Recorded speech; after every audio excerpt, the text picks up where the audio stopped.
ఒకవేళ భక్తి దేంట్లో మనం చేయలేకపోతున్నాం, దేన్ని బట్టి మనం చేయలేకపోతున్నాం.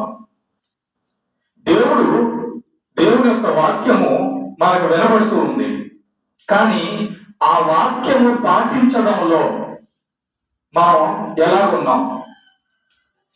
ఏది మనల్ని వాక్యము మన హృదయంలో నూరంతలుగా ఫలించకుండా, మన జీవితంలో దేవుడు చెప్పిన జీవితం ఉండకుండా ఏది మనల్ని చేస్తుంది, అది మనం పరిశీలించుకోవాలి.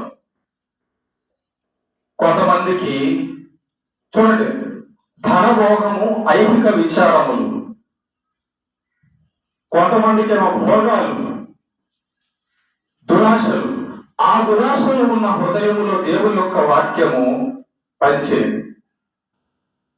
రాతి నేల, కఠినం లాంటి నేల కలిగిన మనస్సులో దేవుని యొక్క వాక్యము పంచేది. సరైన నేల కాదు, దోమ పక్కన నేల. పక్షులు వచ్చేస్తాయి, మనుషులు తొక్కినా ఎవరు వచ్చినా తీసుకెళ్ళిపోతారు, అది ఫలించదు.